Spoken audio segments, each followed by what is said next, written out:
Assalamualaikum warahmatullahi wabarakatuh. Perkenalkan, nama saya Lisa Fikulbi, NIM G3112100015, Program Studi Ilmu Komunikasi. Ingin mempresentasikan makalah yang berjudul Kerukunan dan Toleransi Antar Umat Beragama dalam Membangun Jiwa Nasionalisme, Wawasan Kebangsaan, dan Persatuan dalam Keberagaman.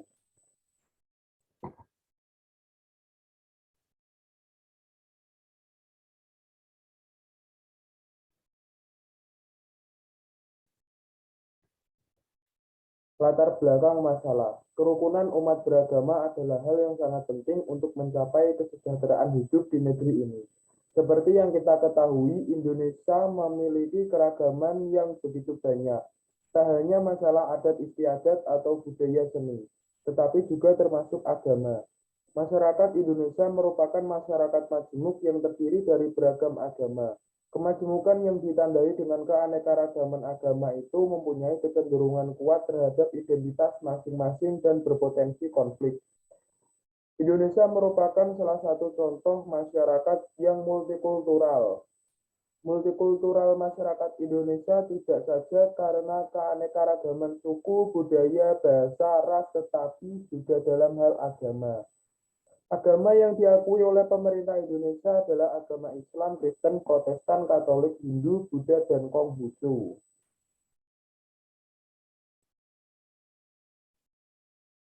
Pembahasan A. Toleransi antar umat beragama dalam membangun jiwa nasionalisme. Toleransi adalah sikap mampu, rela, menerima, dan saling menghargai perbedaan. Dalam hal ini juga terdapat sikap menerima dan menghargai akan keragaman agama. Terdapat sebuah hadis dari Ibnu Abbas, ia berkata, ditanyakan kepada Rasulullah Shallallahu Alaihi Wasallam, agama manakah yang paling dicintai oleh Allah? Maka beliau bersabda, Al-Hanifiyah As-Samha, yang artinya yang lurus lagi toleran.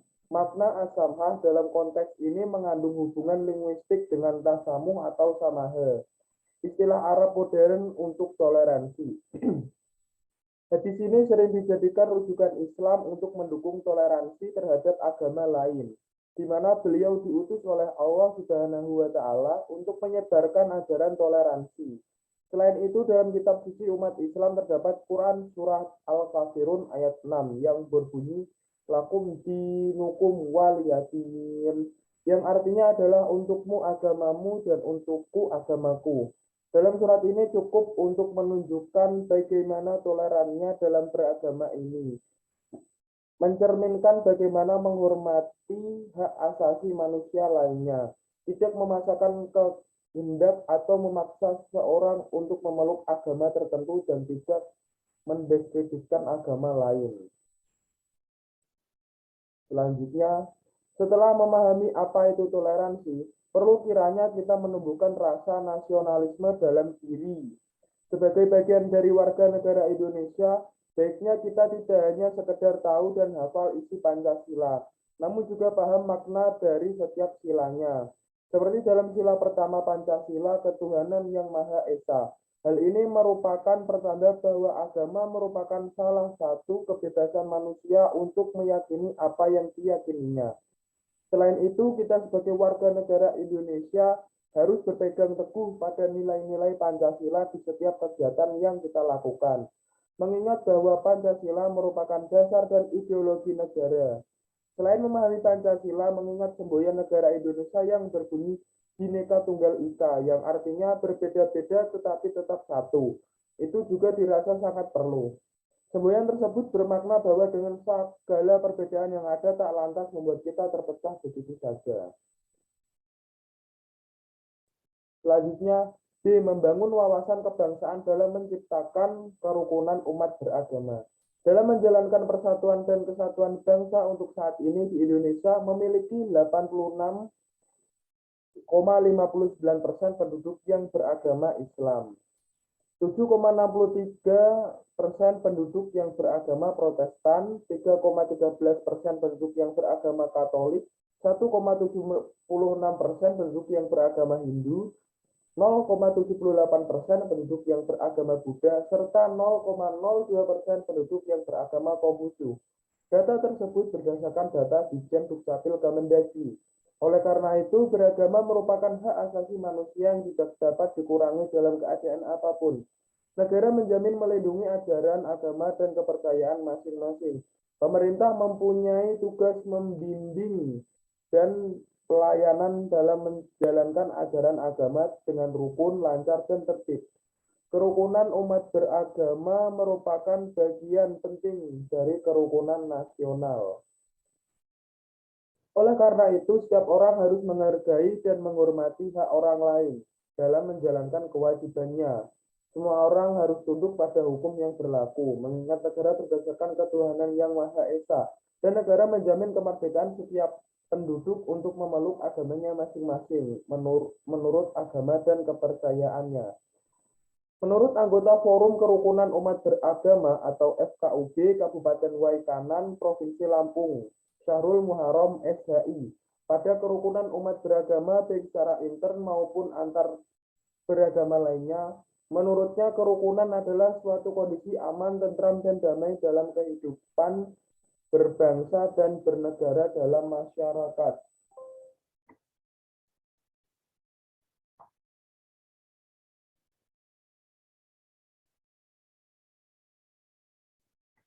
Selanjutnya C. Membangun persatuan dalam keberagaman. Berbicara tentang keberagaman masyarakat Indonesia yang disebabkan oleh internal tanah air dan bangsa Indonesia itu sendiri, faktor-faktor yang menjadi penyebab pluralitas masyarakat Indonesia adalah satu, kondisi geografis. Faktor utama yang menyebabkan keragaman suku bangsa. Dua, Indonesia terletak di antara Samudra Indonesia dan Samudra Pasifik yang memiliki pengaruh besar dalam terciptanya keragaman agama dalam masyarakat Indonesia. Pluralisme adalah salah satu ciri dari multikulturalisme. Dua ciri lainnya adalah keinginan untuk mengembangkan rasa kesatuan dan kebanggaan untuk terus menjaga keragaman ini. Secara konstitusional, Indonesia bercita-cita untuk menciptakan masyarakat multikultural. Padahal masih banyak tantangan ke depan yang harus dihadapi, baik berkaitan dengan masalah kebangsaan maupun keagamaan. Bangsa Indonesia memiliki keragaman yang begitu banyak, tidak hanya persoalan adat istiadat atau budaya seni, bahasa, dan ras, tetapi juga termasuk persoalan agama. Meskipun mayoritas masyarakat Indonesia memeluk agama Islam, ada beberapa agama dan keyakinan lain yang juga dianut oleh masyarakat Indonesia, yaitu Kristen, Katolik, Hindu, Buddha, dan Konghucu, merupakan agama yang sedikit dipeluk oleh warga Indonesia. Setiap agama tentu punya peraturan masing-masing dalam beribadah. Namun perbedaan ini bukanlah alasan untuk berpecah belah. Sebagai satu saudara dalam tanah air yang sama, setiap warga Indonesia harus menjaga kerukunan umat beragama di Indonesia agar negara ini tetap menjadi satu, kesatuan yang utuh, dan mencapai cita-citanya sebagai negara yang makmur dan berkeadilan sosial. Islam dalam melihat keberagaman adalah sesuatu yang niscaya dan menjadi nyata di kehidupan manusia. Banyak ayat Al-Quran yang menerangkan realitas sunnatullah tersebut. Di antara ayat Al-Quran dalam hal ini yaitu satu, walau sya'a rabbuka lamamman fil ardi kulluhum jami'a afa anta tukrihun nasa hatta yakunu mu'minin. Artinya, dan jikalau Tuhanmu menghendaki, tentulah beriman semua orang yang di muka bumi seluruhnya. Maka apakah kamu hendak memaksa manusia supaya mereka menjadi orang-orang yang beriman semuanya? Quran Surat Yunus, surat ke-10, ayat ke-99. Yang kedua, illa man rajima walau sya'a rabbuka laja'alan nasa ummatan wahidah wala yazaluna mukhtalifina rabbuk walidzalika khalaqahum wa tammat kalimatu rabbaka la ammalana jahannama minal jinnati wan nasi ajma'in. Yang artinya, jikalau Tuhanmu menghendaki, tentu Dia menjadikan manusia umat yang satu, tetapi mereka senantiasa berselisih pendapat, kecuali orang-orang yang diberi rahmat oleh Tuhanmu. Dan untuk itulah Allah menciptakan mereka. Quran Surat Hud, surat ke-11, ayat 118 sampai 119. Yang ketiga, Walau sya'allahu laja'alakum ummatan wahidatan walakin yudillu man yasha'u wa yahdi man yasha' wala tus'alunna amma kuntum ta'malun. Yang artinya, dan kalau Allah menghendaki, niscaya Dia menjadikan kamu satu umat saja. Tetapi Allah menyesatkan siapa yang dikehendakinya dan memberi petunjuk kepada siapa yang dikehendakinya. Dan sesungguhnya kamu akan ditanya tentang apa yang telah kamu kerjakan. Quran Surat An-Nahl Surat ke-16 ayat 93. Keberagaman atau keanekaragaman adalah transformasi kombinasi dari banyak faktor demografis, sumber daya manusia, organisasi, komunitas, masyarakat, dan budaya. Sedangkan keberagaman yaitu berasal dari kata agama. Dalam pengertian agama ada tiga unsur, yaitu manusia, hamba, dan Tuhan. Oleh karena itu suatu ajaran yang mengandung tiga unsur pokok pemahaman ini dapat disebut agama. Islam menanamkan konsep bahwa pluralitas, toleransi, dan multikulturalisme adalah kondisi yang harus dihormati dalam kehidupan bermasyarakat. Masyarakat di Indonesia adalah masyarakat yang majemuk. Salah satu contoh nyata di sekitar kita adalah perbedaan agama. Sebagai umat Islam yang baik dan taat dalam bermasyarakat, kita harus saling membantu dalam kebaikan. Namun tentunya kita harus mampu merespon tindakan kita dengan bersosialisasi dan berinteraksi dengan non-muslim lainnya, tanpa melintasi batasan-batasan hukum Islam. Penutup, kesimpulan, Indonesia adalah negara dengan sejuta masyarakat yang beragam. Keberagaman hadir sebagai simbol persatuan dan terbungkus dalam kerangka Bhinneka Tunggal Ika. Jadi kita harus menjaganya tetap utuh dan harmonis. Indonesia merupakan negara yang kaya akan sumber daya alam dan keanekaragamannya. Ada beberapa bentuk keragaman di Indonesia, mulai dari keragaman suku, keragaman agama, keragaman ras, bahkan keragaman keanggotaan kelompok. Indonesia merupakan negara kepulauan. Di antara wilayah geografis yang berbeda ini, Indonesia memiliki banyak suku. Etnisitas yang juga dikenal dengan etnik dapat dipahami sebagai suatu kelompok atau klasifikasi orang-orang dengan garis keturunan. Selain itu, kelompok etnis dicirikan oleh kesamaan budaya, bahasa, agama, perilaku, atau karakteristik biologis mereka. Setiap suku bangsa memiliki ciri atau kepribadian tersendiri, baik secara sosial maupun budaya. Islam di Indonesia memiliki 86,59% penduduk. Protestan di Indonesia memiliki 7,63 penduduk.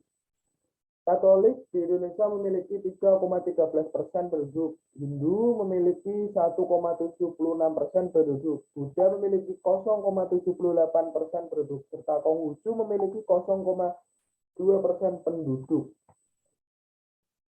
Oleh karena itu, setiap orang harus menghormati dan menghargai hak orang lain dalam menjalankan tugasnya. Setiap manusia harus tunduk pada larangan dan undang-undang yang berlaku. Mengingat negara berdasarkan ketuhanan yang Maha Esa dan negara menjamin kemerdekaan setiap penduduk untuk memeluk agamanya masing-masing menurut agama dan kepercayaan. Keberagaman merupakan variasi dari berbagai macam kombinasi elemen demografis, sumber daya manusia, organisasional, komunitas, masyarakat, dan budaya. Sedangkan keberagaman yaitu berasal dari kata agama. Dalam pengertian agama terdapat tiga unsur, ialah manusia, penghambaan, dan Tuhan. Maka suatu paham atau ajaran yang mengandung ketiga unsur pokok pengertian tersebut dapat disebut agama. Agama Islam menanamkan konsep bahwa pluralitas, toleransi, dan multikulturalisme merupakan keadaan yang harus dihormati dalam kehidupan bermasyarakat. Masyarakat Indonesia merupakan masyarakat majemuk. Salah satu contoh nyata di sekitar kita adalah perbedaan agama. Sebagai umat muslim yang baik dan taat dalam bermasyarakat, kita harus saling tolong-menolong dalam kebaikan. Namun tentunya kita harus mampu menyikapi arah tindakan kita dalam bersosialisasi dan berinteraksi dengan sesama non-muslim tanpa melewati batasan-batasan hukum dalam Islam. Selanjutnya, saran. Ya Allah. Seiring bertambahnya pengalaman hidup, kita sering bertemu orang-orang dengan kepribadian, karakteristik, dan prinsip yang berbeda. Bahkan di antara teman-teman kita pasti memiliki perbedaan pendapat, prinsip, ide, dan latar belakang. Hal ini juga karena semakin dewasa orang, semakin banyak prinsip prinsip mana yang mereka miliki untuk mengejar mimpinya. Tumbuh di tengah perbedaan membuat kita terbiasa untuk saling toleransi. Ada beberapa data menarik dari IDN Research Institute tentang perilaku toleran milenial Indonesia. Pemuda Indonesia lebih optimis menjaga toleransi terhadap sesama dan cenderung memiliki visi dan misi yang sama untuk mengejar mimpi membangun persatuan Indonesia. Mereka mampu mendengarkan dan menerima perbedaan pendapat atau ide teman-temannya meskipun beberapa ada yang tidak setuju. Dari sini kita dapat menyimpulkan bahwa perbedaan adalah hal yang wajar dan dapat berfungsi secara harmonis jika ada kesadaran sosial dan toleransi. Langkah yang bisa kita ambil untuk menumbuhkan rasa toleransi dalam kehidupan sehari-hari yaitu